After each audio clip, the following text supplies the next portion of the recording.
La libéralisation du secteur numérique en République du Congo a occasionné une montée exponentielle des entreprises de presse en ligne. Le secteur attire désormais un grand nombre d'utilisateurs, ignorant parfois les principes journalistiques. C'est pour ne pas vouloir mettre de côté ces opportunités et cette nouvelle forme de communication que les initiateurs des ateliers e-journalisme dans sa deuxième édition ont organisé cette rencontre. Durant 2 jours, les participants à cet atelier qui a pour thème « Le journaliste congolais face aux défis du numérique » vont bénéficier des rudiments nécessaires dans l'utilisation des plateformes de la communication en ligne. Fondé donc sur le principal objectif, celui de participer à la construction, au développement et à la compétitivité de notre écosystème médiatique, en misant sur les opportunités offertes par le numérique, nous espérons que cette deuxième édition, dans laquelle nous trouverons un planning d'activités plus stratégiques et techniques, avec la contribution d'experts et professionnels de tous les domaines d'application de sciences et techniques de la communication, servira à faire connaître et progresser la profession du journalisme au Congo et sur le continent africain. Si le secteur des médias en ligne au Congo souffre encore d'un manque d'encadrement, d'un cadre juridique, le ministre des Postes et Télécommunications et de l'économie numérique parle lui d'un certain nombre de mesures déjà prises par le gouvernement en ce qui concerne le secteur. En choisissant le thème « Le journaliste congolais face aux défis du numérique »,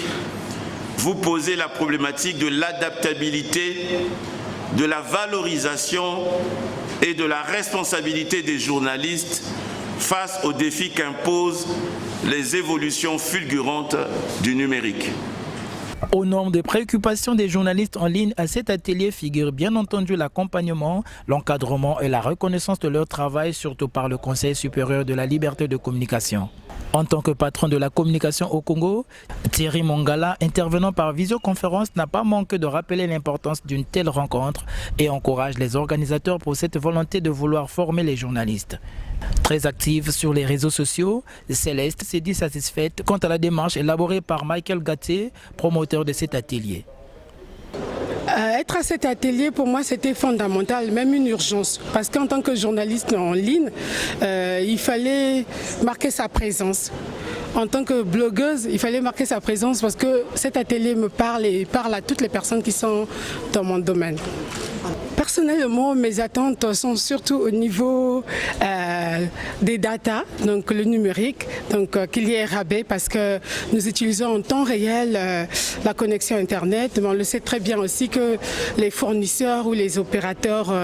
d'accès Internet au Congo ont des tarifs assez élevés, ce qui est déjà difficile. Avec des thèmes développés comme la construction de la réalité à l'ère du cyberjournalisme, les fake news et fake-checking,